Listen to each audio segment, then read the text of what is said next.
This is a young, light-aged gray woman, maybe 20 years.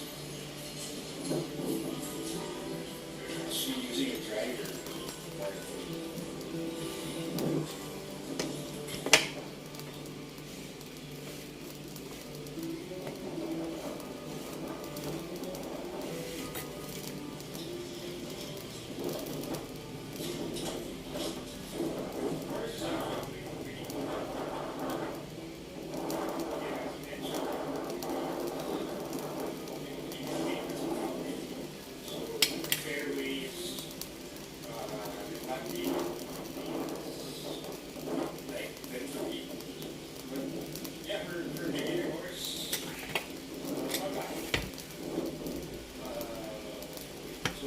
They practice your game here just for cheap price.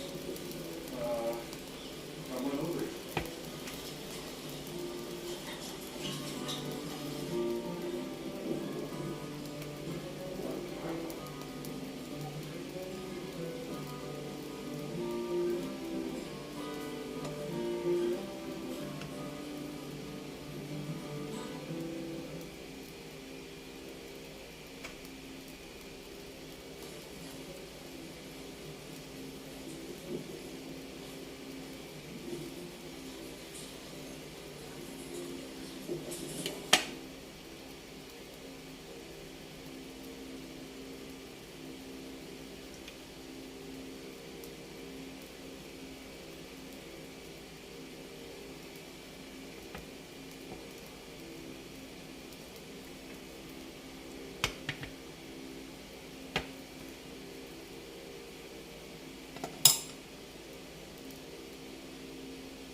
Welcome to the exam room live, brought to you by the Physicians Committee. Hello, once again, I am the weight loss champion, Chuck Carroll. Thank you so very much for racing your home bike here with us now in more than 120 countries around the world.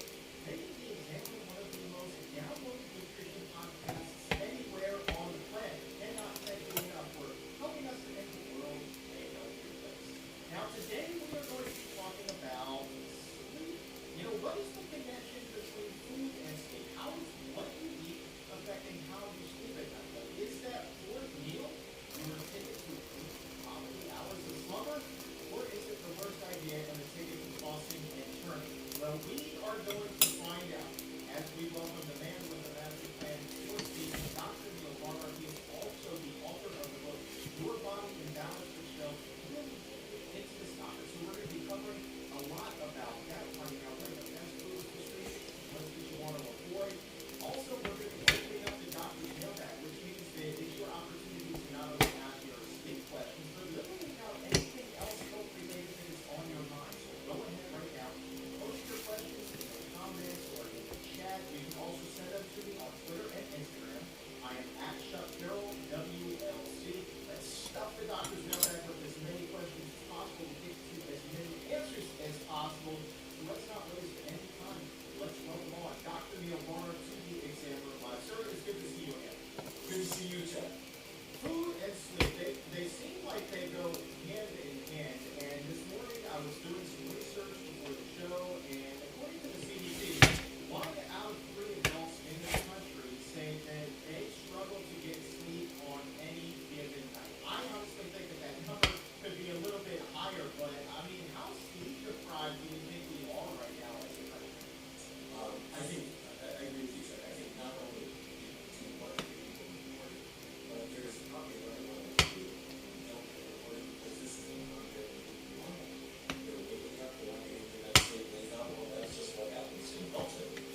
But that's a problem, because if you're not getting a good night's sleep, you're not able to integrate the things you learned during the day. Your emotions are not as well integrated either, and it makes life just a little more difficult. Well, let's see if we can get some help to those 1 out of 3 and the others who just kind of settled into that sleep-deprived normal. We'll take the first question from Patricia, and she's wondering how food affects sleep. She says, I don't sleep well at all if I eat junk food. Yeah, foods affect sleep in a great many ways. A couple of them are really obvious. Anything with caffeine. Caffeine, people use it specifically to make sleep go away in the morning.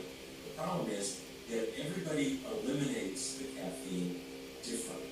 There are some people who eliminate that caffeine pretty quickly after their morning cup of joe, but there are other people who it's 9 o'clock, 10 o'clock at night, and about a quarter of that cup of morning coffee, caffeine is still circulating in their blood. And so their sleep ends up being a little bit lighter, a little bit easier to disturb. Alcohol affects sleep. Alcohol lures you into sleep a little bit.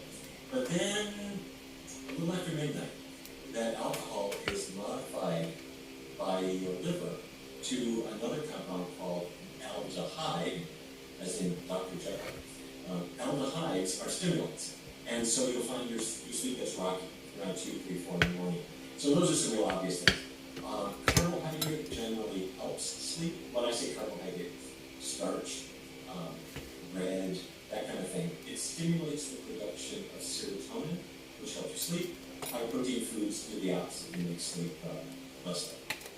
So also when you're talking about carbs, I'm assuming you're talking about complex carbohydrates, and not necessarily those that would be found in, say, a donut. Yeah, and a donut is a special case because it does have some carbs in it. It has some flour, it's got some sugar, but it's got a big load of grease baked into it, and that's true for cookies, cakes, pies in general, and that can be. And the next question comes to us from Nairi. Specifically, she's wondering whether there have been any studies on plant-based diets and the effect that they may have on sleep quality. Yeah. Typically speaking, when people go on vegan diets and research studies, their overall quality of life improves in a lot of ways. And one of those domains that we look at is sleep, and it very often does get better. Why would that be? Some things are really obvious. If you lose a lot of weight and your sleep apnea is no longer a problem, and you no longer need the device to help you to breathe and that kind of thing, you're breathing fine on your own, obviously people sleep much better. If you've knocked out your hot flashes, and Chuck, you and I have been talking about the WAVES study we did showing that a plant-based diet is really helpful against hot flashes. If you're not waking up every couple hours in a sweat, you're going to sleep better too.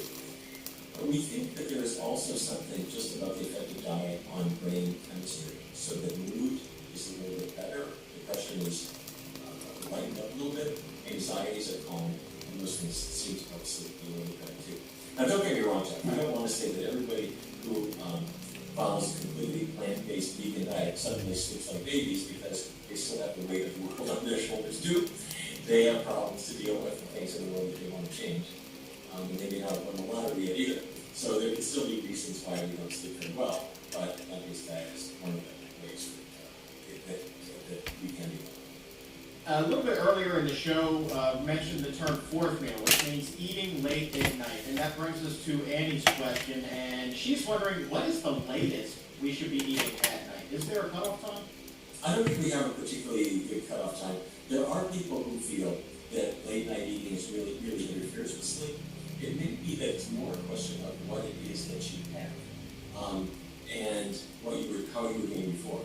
Like, let's say you had a really early dinner, and it's now 9:30, and you're thinking about going to sleep, but you're kind of hungry. Some people sleep better if they have a little bit of a meal, so that they're not running really low blood sugar in the middle of the night and waking up for that reason. But the quality of the meal matters a lot. And when I say quality, let's say you had a high protein meal, meat, eggs, dairy products, or even plant-based proteins like high foods with tempeh or beans or something like that. Protein interferes with sleep. It actually blocks the brain's ability to produce serotonin, which you need when you sleep. So don't do that. If instead you're hungry, have something really light. A piece of fruit, some bread, something like that, and your sleep will generally be much better. And what about those people who work overnight, the shift workers? Maya is one of them. She's wondering, when should someone who works overnight eat? I mean, what is the best schedule there? That's got to be a difficult one. It is, and it's much more difficult if it's intermittent. So if you're working the day shift, Monday through Friday, and suddenly you got to work Saturday and night shift, your body hasn't had a chance to say, oh, break. If you are on night shift and it's steady, you know what your pattern is. You can go into the pattern, and it's basically the same as during the day. Have your meals at regular times, and normally speaking, you don't want to have a heavy, especially not a high protein meal just before you go to sleep. If it's an intermittent kind of thing, you just do your best. Try to eat healthful foods. Don't let sleep deprivation lead you into junk food eating. You know what I'm talking about. If you're groggy and you feel crummy because you slept poorly last night, you'll eat anything just to get you the day to day. It's good to surround yourself with healthy foods so that you don't end up with this. We've talked a lot about food so far, but now let's talk about water. Paul is wondering at 12:06 whether drinking water before going to bed can improve sleep quality. It can if you're dehydrated, but it can interfere with sleep if you're overdoing it for the obvious reasons that you're going to shut up pretty soon. Let's see here. M. Knock, 12:06 as well. Do magnesium-rich foods help when it comes to sleep? Not that I've seen. Great question, but I haven't seen any evidence that magnesium-rich foods are really good. Gerardo, 12:08, specifically wondering about bananas. Well, a banana is famous because it's got potassium that brings your blood pressure and helps your rate so good. But it's a great source of really healthy carbohydrate. And as we mentioned a couple times already, that helps your body to make serotonin, and that'll help you sleep. So banana gets a green light. We had somebody in the chat room earlier. Forgive me, I can't find the exact question right now, but they said that every time that they eat raw greens, they can't fall asleep for at least 2 hours. I don't know if they get turbocharged on it or what, but they were wondering if you had heard of that before. Is that normal? If it's happening to you, believe it. When you're talking about raw greens, let's think a little bit about our ingredients. Green vegetables like kale and collards and broccoli, what do they have? They have a lot of fiber. They have a surprisingly large amount of protein, and they're not starchy. They're not like a sweet potato. So what does that mean? You're getting, relatively speaking, a pretty high protein food that's not very high in the carbohydrates that are going to release serotonin. So it's not a big surprise that that's a food that's going to interfere with sleep. So what does that mean? Let's say it's morning. Morning's a good time for high protein foods, not animal protein. But if in the morning you have veggie bacon, veggie sausage, or beans, beans are a high protein food that Americans tend not to eat for breakfast, but everybody else does. If you were in London right now or in Sydney, they would have beans on the breakfast buffet everywhere. If you were in Mexico, they would have black beans. High protein foods in the morning tend to help people to kind of put the sleep behind them and wake up and do better. Which is why some people will replace bacon with, say, grilled tofu or grilled tempeh. They are high protein, but without the cholesterol. So many great people hanging out with us in the chat room today. A lot of great exam roomies. Susie Q, Forest View, Tofu Tuesday. I always love it when she's here on a Wednesday. Lisa, Jean, so many great people. Gina, and a special hello also to Lego DC. Thank you all so very much for hanging out with us here today. Dr. Barnard, let's switch gears for a little bit. We'll come back. I'm sure that there will be more questions about sleep momentarily, but let's take a question really quickly from Ashley, who is wondering whether it's okay to exercise before breakfast because you've been fasting. Do you need something in your stomach before you get out there and go? No, you don't need anything in your stomach. You go. If you want to exercise before breakfast, you go for it. Absolutely, that's perfectly fine. Why? Your muscles are running on glucose. That's their fuel.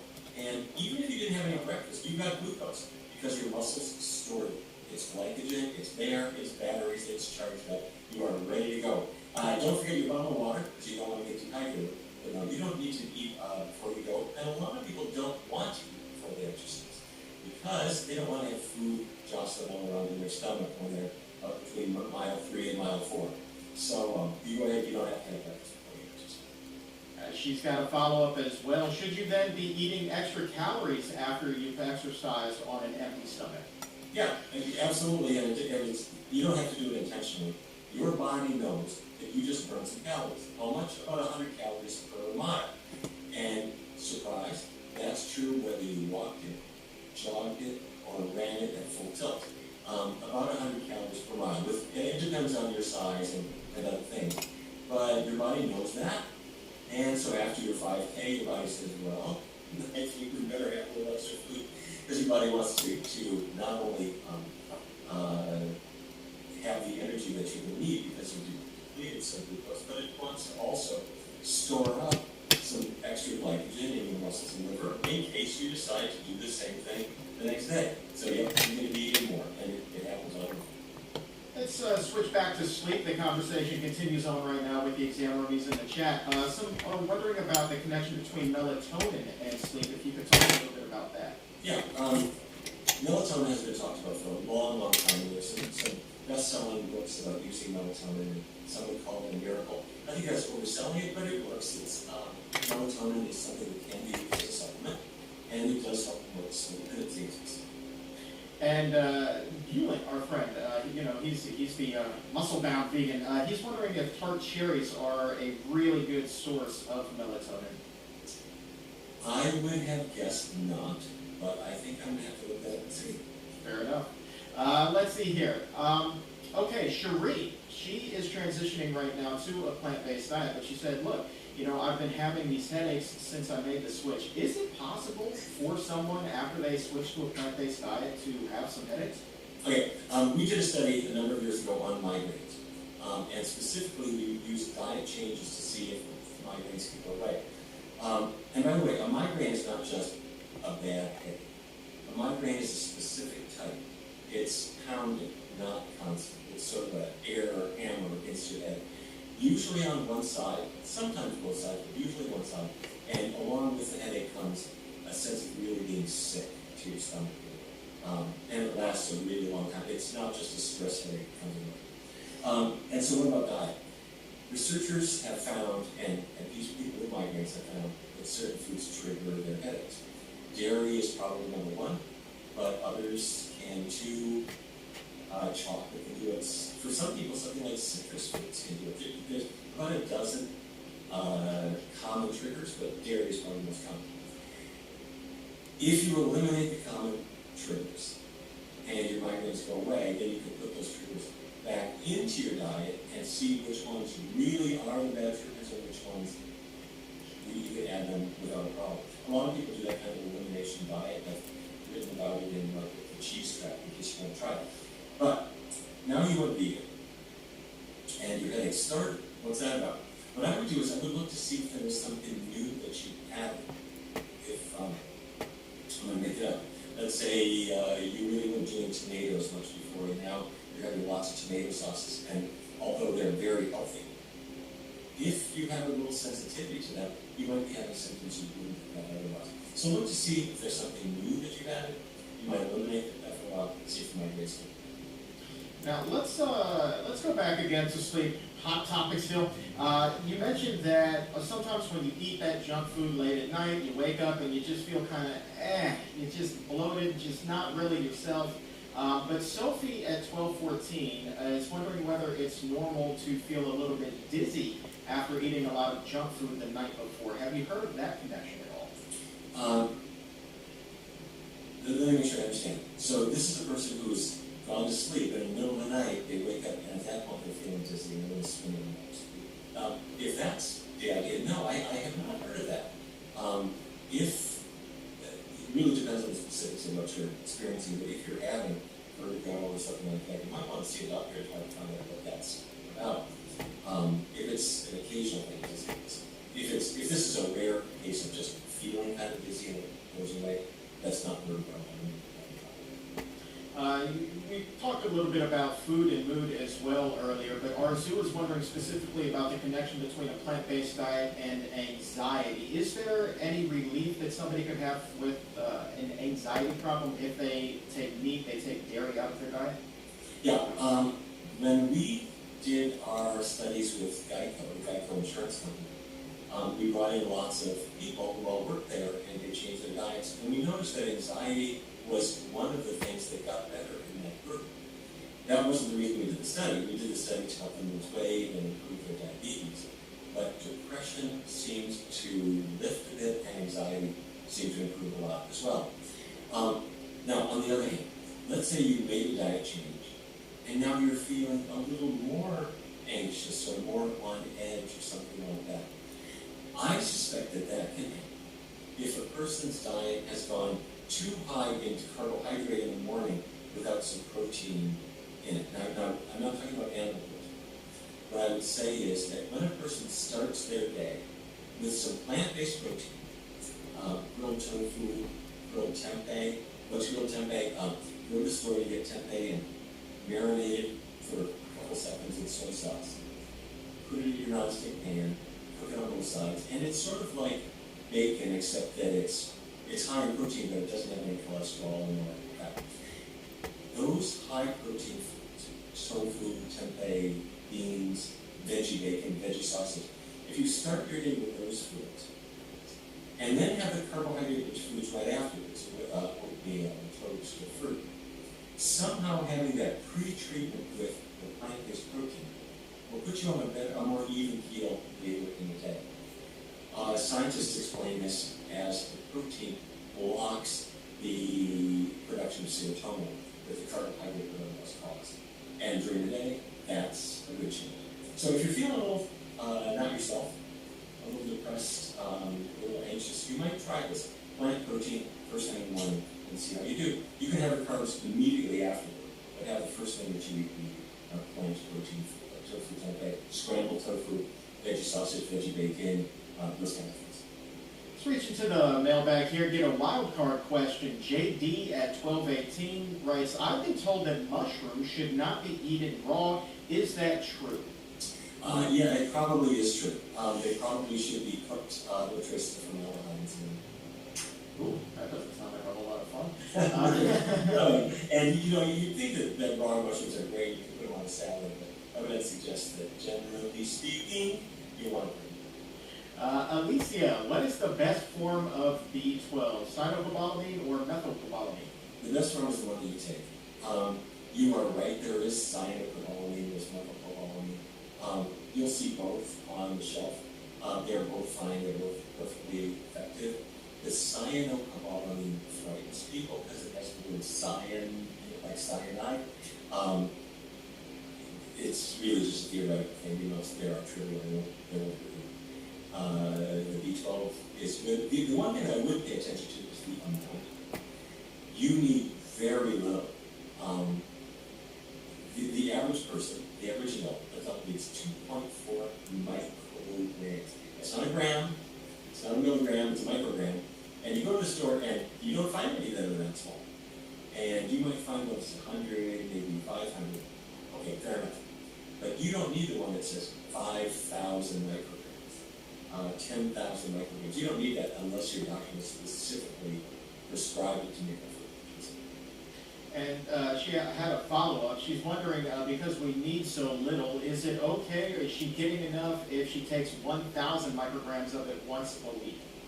Probably yes, or maybe every 2 or 3 days, something like that would be fine. Nobody knows the exact number. Your doctor can test very easily to see if you are in the right track. But you're thinking right. If you get a huge pill, 1,000 is a lot, you can either split them in two, but if they're really tiny, that's challenging. So take it every other day or a night. We have a question about selenium from Live Go Vegan at 1221. They are wondering what foods are rich in selenium. Selenium is a mineral. It's in the soil. And so the amount in foods depends a little bit less on what food it is and a little bit more on where it was grown, because the amounts are really quite variable. That said, if you look on just about anybody's website where they're listing selenium-rich foods, the Brazil nut always comes in at number one. So much so that people say don't have too many, because like all elements, you need a little, but you don't need too much. So if you have one Brazil nut, leave it there. This is a pretty good question from David. How can a whole food plant-based diet protect against the recurrence of lymphoma? You know, lymphoma is blood cancer. If that's what you have been dealing with, I'm sorry that you had that challenge. Obviously, the good news is that our medical treatments are much, much better nowadays than they were before, so hopefully all is well. But when we're looking at recurrence of cancer, we have pretty good evidence on digestive cancers like colorectal cancer, and even more on hormone-related cancers like prostate cancer and then breast cancer particularly. Not really good data on lymphoma and leukemia, which is my way of saying I think we need a lot more research there before we really know what the effect of that is going to be. That said, we do have a panel, but generally speaking, a plant-based diet, rich in vegetables, rich in fruits, rich in healthy minerals, gives you what the body needs to heal and to have good immune function. So it's good general advice for people in general, but we really do need more studies of exactly the type that you're hinting at, so that we can have better data in the future. So right now, people with lymphoma, people with leukemias, haven't really been recruited for good studies on survival with regard to certain dietary patterns. Let's hop back to B12. We have a lot of follow-ups right now. We'll start with Peter at 1223. Says that his mom went vegan 8 months ago and has since been diagnosed with anemia. Peter's wondering whether B12 may help. It may. If she's anemic, first of all, she should be definitely seeing her doctor, because the doctor will test her not just to see if she's anemic, which means you don't have enough red blood cells circulating in your body. If she thinks she's anemic because she's tired, she's got to go to the doctor and see is she actually anemic. Because if she is, then the doctor is going to do some other tests to find out why. One common form is iron deficiency anemia, not getting enough iron. And in the old days, people would say, you need red meat for iron, you need liver for iron. Mistake. They have iron, but they end up having too much. And as bad as it is to be low in iron, it is just as bad to be high in iron, because that increases the risk of cardiovascular disease, of heart disease, and also of Alzheimer's disease. So, you do need iron, but you don't need meat, you don't need liver. Green vegetables, beans, plants in general bring you plenty of iron. So bring the greens into your diet. And the beauty of that is that the iron that they have is a special form called non-heme iron that is more absorbable if you're low in iron, and less absorbable if you've got a lot of iron on board already. So it's the kind your body was really designed for. Make sure you got that. But what if she doesn't have iron deficiency anemia? What if she has some other kind of anemia? B12 deficiency can lead to anemia. Some people end up anemic because they're having blood loss from the digestive tract or something else. Doctors need to evaluate all of those things. Question from Lisa at 1223. Does age affect the amount of B12 a person would need? No, not really. Once you get 18, 19 years of age, you're at the adult dose, which is 1 month. And even below that, there are, if you're the smaller you are, the less you need, as a general rule. But no, as you reach your 30s, 40s, and 50s, Don't worry, be happy. Excellent. Screen in 1223. Can you get enough B12 if you were just drinking a few cups of fortified soy milk every day as opposed to taking a tablet? Depends on the amount that is fortified. They're all different. Read the label, and it will typically indicate the percentage of the daily value that one serving gives you. And so you can do the math, and you can see how you get the full daily serving. And if you're doing that, yes, it'll work. But most people don't quite get there, because that cup of soy milk they put on their cornflakes in the morning does have some B12 because it's B12 fortified, but probably not full RDA. Let's take a question from Bethany, and maybe this is something that came up during the WAVES study as well. She says, I love my soybeans for hot flashes, which have been interrupting my sleep, but I'm still gassy after several months. What can I do? Oh, okay. Sorry to hear that. It's, first of all, dose related. So the amount of soybeans that we used in the WAVE study was a half a cup. And if a half a cup at one time is a lot for you, you can break it up into 2 quarter-cup servings. That will greatly reduce it. Or you can break it up even more and use some sort of like time lapse on your salad. Or you buy them pre-roasted on Amazon. You'll see that there's a brand called Toasted, T-O-S-T-E-D. Or you can roast them yourself. 350 degrees, 1 hour. You put cooked soybeans on a baking sheet. Get them out of your instant pot, they're full cooked. Throw them now into your oven for an hour, and they're going to come out nicely toasted. The reason I'm mentioning that is now you're not going to eat the whole half cup at one time. You'll have a sort of a snack that you'll have kind of throughout the day, and that'll be easier than just cook. One other thing, if you are not cooking them thoroughly, or if you bought a commercial brand that's a little crunchy, you don't want al dente soybeans. They are going to be a digestive challenge. They should be thorough. Let's go back to B12 here for 1 second. Mary Ann at 1228 says, I've got one more B12 question. How much is too much and what are the repercussions of overdoing it?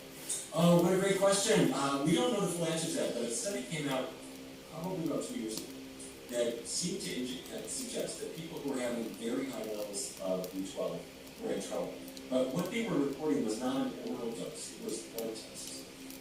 People who had too much B12 circulating in their blood seemed to not do as well. In fact, if you track them over time, they seem to have higher mortality for this will be earlier mortality compared to other people. Okay, so that scared everyone and made us think, gee, I need B12, but don't overdo it. So you're now thinking instead of 1,000 micrograms a day or 2,000, you have 500 or 100 or something. Okay, that's good advice. But then another page turned, and that was it looked like the people who had high B12 levels in their blood were not people who were supplementing. They were people who had liver disease, and their damaged livers the cells were opening up and releasing B12 into the bloodstream. In other words, damaged cells kind of allowed the B12 to be artificially high in their bloodstream. So, scientists took a deep breath and came up with the following conclusion. We think that it's still prudent to have the amount of B12 that you need and to not have it. We don't know the amount of dietary intake that's excessive, but your doctor can test your B12 levels, and if you're really, really high, they can back off. And lastly, we don't really have good evidence that a high level of B12 is really toxic for you, as it looks like those studies were a little bit of a false alarm on supplementation. So take your B12, keep it modest, keep it regular, and leave it at that. Let's bounce around a little bit. Go back to Ewan. He's coming strong with the good questions today. Have you seen the movie The Game Changers, Dr. Barnard? Have I seen the movie The Game Changers? Hasn't everyone? I ask because they do a really good job of actually showing examples of blood viscosity and what happens when you eat this versus that. So Ewan's question at 1228, he's wondering whether there's a correlation between blood viscosity and weight management. Oh, what a great question. This is really for extra credit. First of all, for people who know what viscosity is, people who change their motor oil know what viscosity is, but nobody else has a clue. Viscosity means thickness. So the motor oil analogy is if I am up in the frozen Northland, say in Fargo where I grew up, you want an oil that isn't going to get all sludgy in a cold month. Or other places you might want that is thicker. You want one that's thicker, you want to go for one that's thin. Your blood can be like motor oil, meaning it can be thicker, more viscous, harder to circulate, or it can be thinner, like water, easy to circulate. Which do you want? You want your blood to be more like water, so that it takes the oxygen molecules out of your lungs and brings them right to your body. It brings them to your muscles, brings them to your brain. And if you have a fatty meal, that will increase your blood viscosity, and it increases it fast. Thanksgiving Day, people have turkey with gravy. The fat on the turkey, the fat in the gravy, the fat that was added, unfortunately, to the sweet potatoes, which would otherwise help people, and butter and stuff, that's in them, gets into your blood, your blood becomes viscous, and that causes your oxygenation to fall. It interferes with athletic performance, and it makes you have trouble staying awake in the afternoon. You're just not oxygenated. But that's really about it.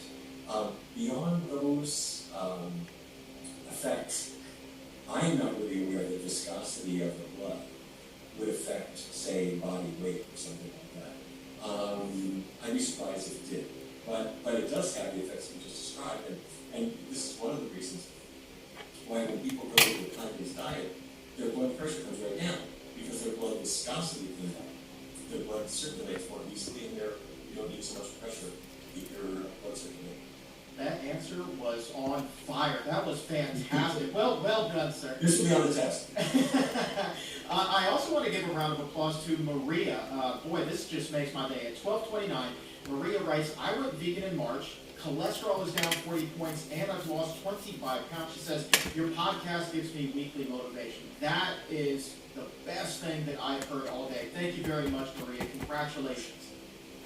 That's wonderful. And you know, the thing that I really love best about this is, Chuck, you do a fabulous podcast, and you've been very kind to let me be part of it. And it's no surprise that you've been #1 in so many countries, and people are following you everywhere. But the very best thing, the thing I like about this, best about this podcast, is that people tell other people about it. Because they learn things. They learn things that you might have shared, or I might have shared, or other guests have shared. And it starts conversations. And it starts getting people interested and intrigued to take better care of themselves, to take better care of the planet, to get the animals off their plates, to do all kinds of things that really make the world a better place. That's what I understand out of this. Absolutely. And thank you for letting me be part of this podcast. You're silly. Thank you for letting me do this podcast. Okay, let's grab a couple of more really quickly, rapid fire. We have a question from Tanya at 12:29. You spoke about hormones and prostate cancer. What is a good diet for mild prostate cancer? Prostate cancer is unlike some cancers where for many people it goes very slow. The doctor finds it, it's not really causing much harm, and so doctors will take a blood test called PSA, prostate-specific antigen, and if it's not really increasing too much, you can typically just leave it alone, just keep your eye on it for a long period of time, fine. However, for some folks, it's going to start to grow. And if it starts to grow and it starts to spread and metastasize, it can kill it. So the doctors keep their eye on the blood test to make sure everything's okay. Dr. Dean Ornish, who focuses attention